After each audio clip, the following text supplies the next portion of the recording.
Bonsoir tout le monde, j'espère que vous allez tous bien. Nous allons démarrer le Zoom de formation, d'accord, de ce jour, d'accord. Aujourd'hui, qu'est-ce que nous allons apprendre? Nous allons apprendre comment déterminer les tendances, d'accord. Ce qu'on appelle tendance versière, tendance haussière, d'accord. Le support, la résistance. Quand moi je veux faire l'analyse du marché, je regarde quatre choses, d'accord. Ensuite, j'applique un ou deux indicateurs là-dessus qui viennent me confirmer quoi, d'accord, la tendance du marché, d'accord. Donc, on ira beaucoup plus rapidement. Donc, je vais vous montrer d'abord comment on crée un compte. Ok? Pour créer un compte d'abord, il faut que vous allez dans Play Store, vous installez l'application MT4 ou MT5. C'est l'application sur laquelle vous allez faire le trading, d'accord? Pour faire le copier-coller, soit pour faire l'analyse de marché, d'accord? Ensuite, lorsque vous venez, vous ouvrez directement et en haut, vous allez voir la touche plus. Lorsque vous cliquez sur plus en haut directement, ils ont écrit ouvrir un compte démo. Et ensuite, ils ont écrit se connecter à un compte existant, d'accord? Voilà. Donc, lorsque vous cliquez sur ouvrir un compte démo, il y a MetaCode démo ici, vous cliquez, vous remplissez les informations et vous cliquez ouvrir un compte directement, ça va s'ouvrir, d'accord? Et lorsque c'est ouvert, vous vous retournez et vous pouvez vous connecter.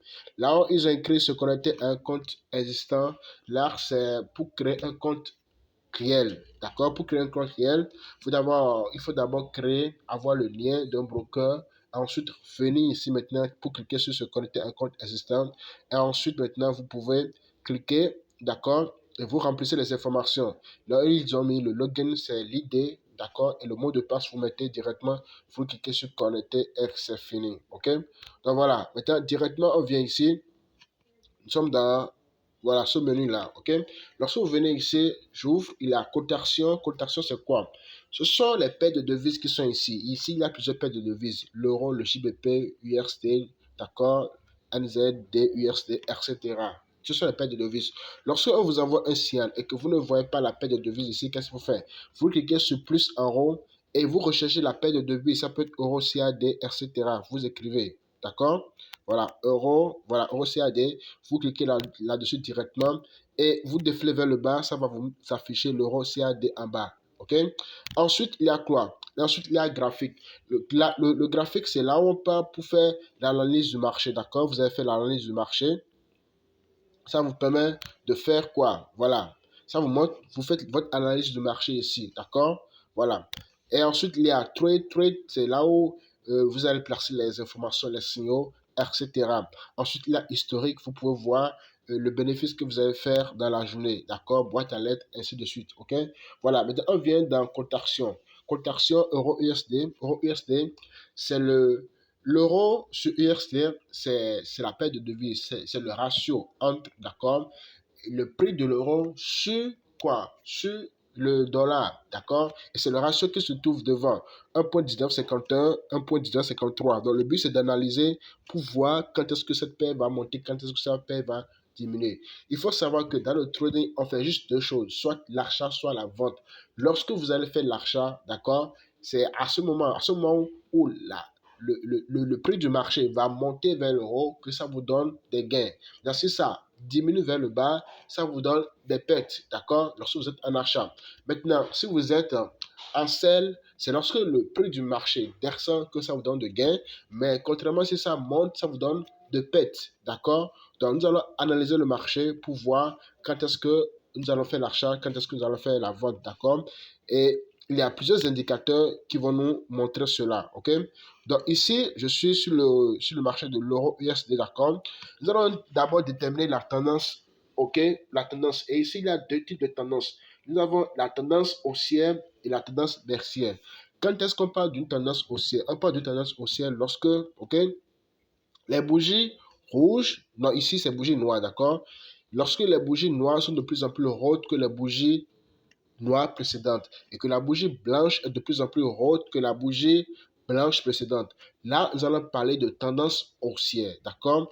Il faut savoir encore que lorsque ici, par exemple, la bougie rouge indique simplement que le marché est en train de descendre. Peut-être chez d'autres personnes, c'est la bougie rouge, d'accord? Ici, la bougie verte, qui est peut-être chez d'autres personnes, la bougie verte. Ici, la bougie blanche plutôt, qui est chez d'autres personnes, la bougie verte, d'accord? Ça indique simplement que le marché est en train de monter, ok? Donc, comment faire l'analyse de marché? Pour faire l'analyse de marché, je regarde quatre choses. La première des choses, je détermine d'abord la tendance du marché. D'accord? Et ici, on a déjà vu la tendance. La tendance, c'est lorsque les bougies forment une courbe. OK? Lorsque les bougies blanches sont de plus en plus hautes que les bougies blanches précédentes et que les bougies rouges sont de plus en plus hautes que les bougies rouges précédentes, là, on parle de tendance haussière. D'accord? Je viens ici, je fais mon tracé pour tracer. D'accord? Je peux tracer. D'accord? Voilà, je trace comme ça. Je trace les deux bougies plus hautes. À l'instant, je vais regarder une bonne tendance baissière. Voilà. Je viens ici, je trace comme ceci. Voilà. Je trace, je regarde les sommets plus hauts et les sommets plus bas. Et je trace comme ça. Exactement. Donc, je suis sur le MT4, d'accord, directement sur le fond, d'accord. Il faut vous habituer à faire l'analyse sur le fond parce que vous n'allez pas trimballer le percer un peu partout, d'accord. Le téléphone, c'est ce qu'on gagne le plus pour faire, euh, pour, pour se déplacer un peu partout, d'accord? Donc, lorsque vous avez votre téléphone, vous pouvez faire déjà l'analyse là-dessus et prendre des positions, d'accord? Donc, regardez ici, regardez, la bougie noire qui est ici, qui est totalement en bas, regardez la deuxième bougie noire qui s'est formée. Je viens ici pour mettre mon tracé, regardez. Ça, c'est la première bougie noire. Regardez la deuxième bougie noire. La deuxième bougie noire est plus haute que la bougie noire précédente. Ainsi de suite. D'accord? La bougie noire qui suit est de plus en plus haute que la bougie noire précédente. Je viens encore ici. C'est la même chose. D'accord? C'est de plus en plus haute que la bougie précédente. Et quand je viens ici au niveau de la bougie blanche, qu'est-ce qu'on remarque? Je remarque que c'est la même chose. La bougie blanche qui suit est de plus en plus haute que la bougie blanche précédente, d'accord? Ainsi de suite jusqu'en haut. Du coup, ça veut dire que c'est une tendance haussière, d'accord? Maintenant, comment on détermine-t-on la fin d'une tendance, d'accord? La fin d'une tendance, regardez totalement en haut maintenant, qu'est-ce qu'on voit? Normalement, la bougie noire qui s'est formée ici, si la tendance doit être haussière toujours, normalement, la seconde bougie qui est en train de se former, cette bougie-là doit faire quoi? La seconde bougie qui est en train de se former doit être plus haute que la bougie noire précédente. Mais qu'est-ce qu'on remarque? On remarque que ça commence par bercer. C'est bercer directement. Regardez la deuxième bougie noire qui s'est formée ici.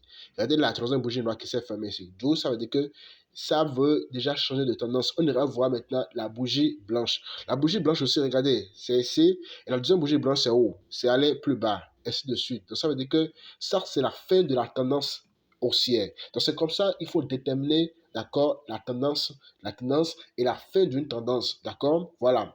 Donc vous faites votre tracé, les deux flèches, vous tracez les deux sommets plus hauts, d'accord, et les deux sommets plus bas, d'accord, de votre courbe. Ensuite, voilà, on vient de déterminer déjà la tendance haussière. Maintenant, on va déterminer la tendance baissière. On appelle tendance baissière lorsque les bougies noires sont de plus en plus basses que les bougies noires précédentes et que les bougies blanches sont de plus en plus, d'accord, basses que les bougies blanches précédentes. Là, on parle de tendance baissière. OK? Donc, je prends mon tracé et je trace comme ceci, d'accord? Je trace les deux sommets plus hauts et les deux sommets plus bas. Voilà. Donc, qu'est-ce que vous remarquez? On remarque que, d'accord, le prix du marché est souvent compris entre le tracé. Voilà, le prix du marché est compris entre notre tracé. Donc, on pouvait prendre quoi? Des bails, des sels, d'accord? Vous faites des bails. Par exemple, ici maintenant, si je dois faire un bail, je fais un bail ici. Et lorsque le prix du marché quitte ici et monte en haut pour toucher le bord de la flèche du haut, d'accord, je clôture ma position. Si ça vient en bas, je fais mon bail. Si ça vient en haut, je clôture, ainsi de suite, d'accord? Donc, regardez, la bougie, la tendance baissière, c'est lorsque la bougie noire est de plus en plus basse que la bougie noire précédente.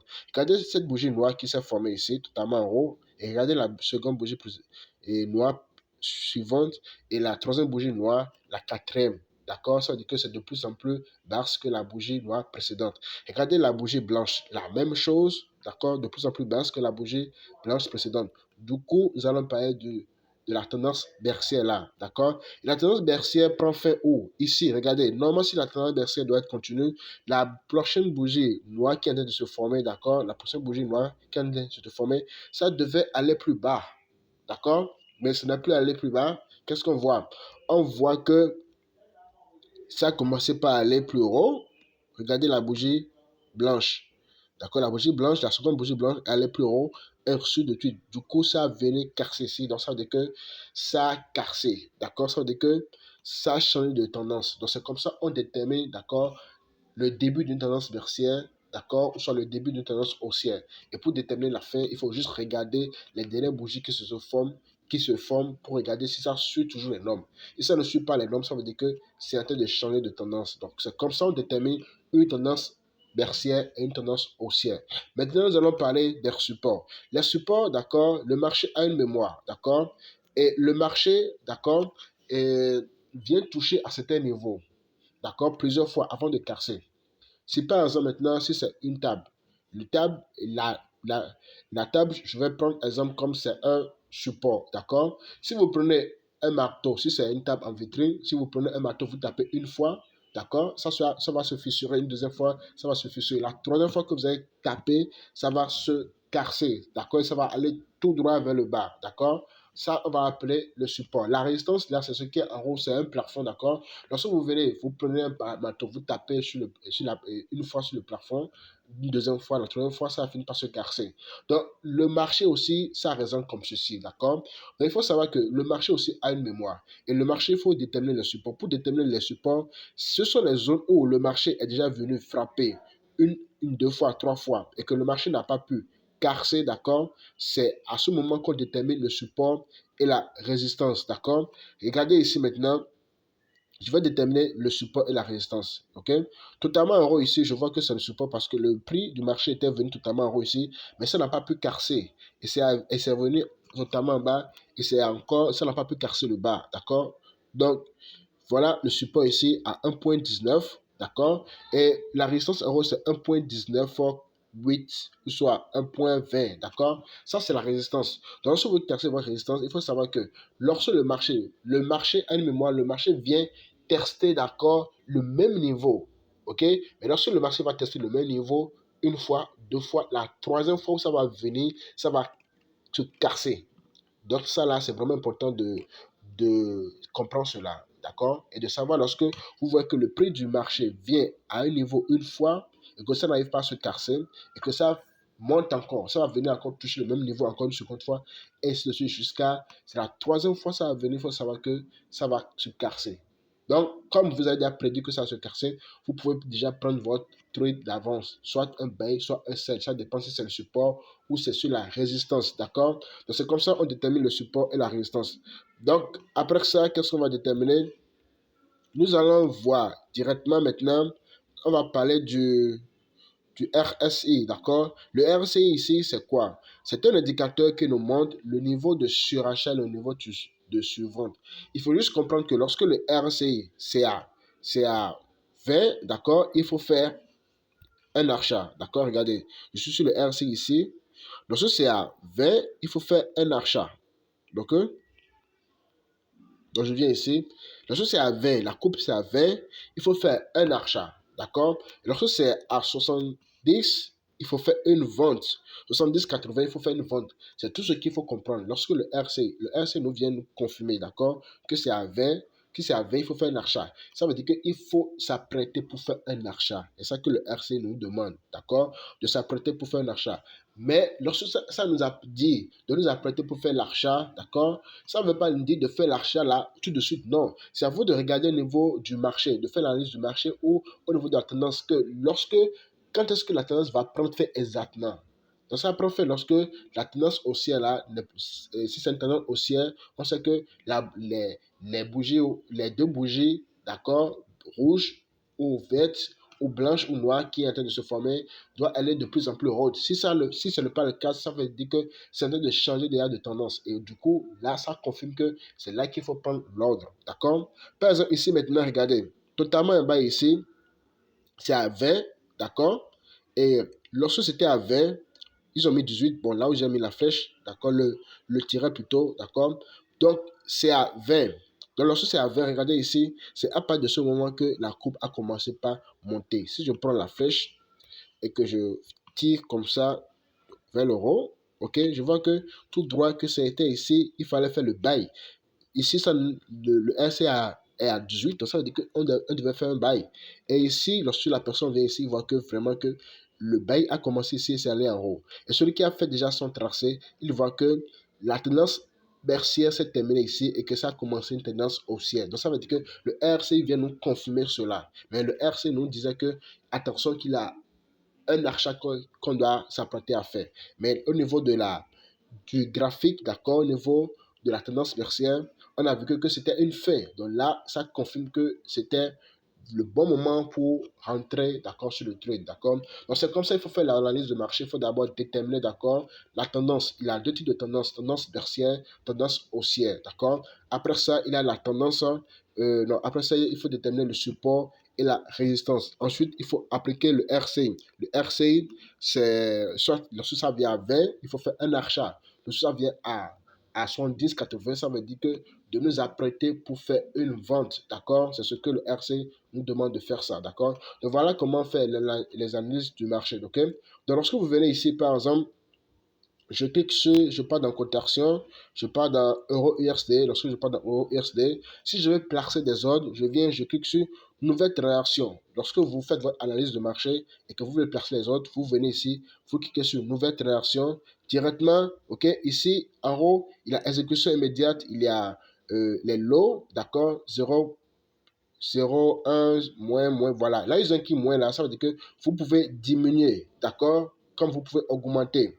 Maintenant, ils ont mis le prix, ça c'est le prix du marché, 1.1951, 1.1953. Ensuite, ils ont donné la barre rouge, c'est là où vous mettez le stop loss. La barre verte, c'est là où vous mettez votre profit. Et c'est simple, d'accord? Si c'est du copier-coller, vous voulez faire, d'accord? Vous prenez les informations, ils vont vous donner trois différents profits. Vous venez ici, vous mettez par exemple le T-Profit 1 au niveau de la barre verte, d'accord? Là, ils ont écrit 0.000 et maintenant vous mettez le stop loss au niveau de la barre rouge. Souvent, ils donnent 3 T-Profit, c'est juste un seul T-Profit qu'il faut prendre, d'accord? Il faut respecter aussi les lots, ok? Parce qu'il y a beaucoup de personnes qui perdent de l'argent, d'accord, en prenant de faux lots, d'accord? Nous aussi, nous avons l'habitude de prendre des faux lots, mais lorsque tu analyses bien, c'est là que tu peux prendre aussi des faux lots, ok? Maintenant, il faut savoir aussi, lorsque tu prends des faux lots, tu peux perdre aussi beaucoup, comme tu peux aussi gagner. Donc, comme il est conseillé, avec un capital de 100 dollars, de choisir, d'accord, un lot de 0,01. D'accord, ce sont des choses qu'il faut retenir pour ne pas, celui qui ne veut pas perdre de l'argent sur le marché de forex, c'est comme ça la personne doit travailler, suivre la consigne. Avec 100 dollars, vous devez utiliser 0,01 lot. Avec 200 dollars, vous pouvez utiliser, d'accord, 0,02 lot. Avec 300 dollars, vous pouvez utiliser 0,01 3 fois. Donc, à chaque 100 dollars dans votre compte, vous pouvez utiliser 0,01 lot. Si vous avez 1000 dollars, donc vous pouvez utiliser, vous faites une règle de 3, d'accord, ça veut dire que vous pouvez utiliser 10 fois le lot de 0,01, ok. En travaillant comme ça, vous ne allez pas avoir de perte, d'accord, vous allez sécuriser vos gains et aller mollo, ok. Donc, lorsque vous recevez une formation de ce genre, qu'est-ce qu'il faut faire? Il faut vous-même, d'accord, prendre quelques temps pour essayer d'analyser le marché, d'accord. Vous allez analyser le marché pour savoir quelle position, d'accord, il faut prendre, ok. Analyser le marché et faites aussi placez aussi vos ordres, d'accord, pour voir si vous avez fait de bonnes analyses ou pas, d'accord. C'est comme ça qu'il faut faire. Et chaque jour, prenez 5 à 10 minutes pour analyser une paire de devises. Il y a plusieurs paires de devises, d'accord. Analysez les paires de devises et placez les ordres, comme c'est en démo, créez des comptes démo et faites-le pendant 30 jours. C'est en faisant comme ça que vous allez mieux maîtriser, d'accord, chaque chose. C'est vrai que tout ce que nous avons dit, du coup, en même temps, vous ne pouvez pas maîtriser, mais à force de relire peut-être et d'écouter et de suivre, vous allez voir que très rapidement, vous allez mieux comprendre et appliquer, d'accord? Donc voilà, donc c'était la fin de la formation de ce soir, d'accord? Pour la prochaine fois, on va faire des recherches, on va en parler, ok? Des moyens mobiles, d'accord? On va parler aussi des autres indicateurs qui vont nous permettre de faire quoi? De confiner votre trade et de gagner beaucoup plus d'argent. Ok? Donc, merci. S'il y a des questions, nous allons prendre rapidement les questions. Merci.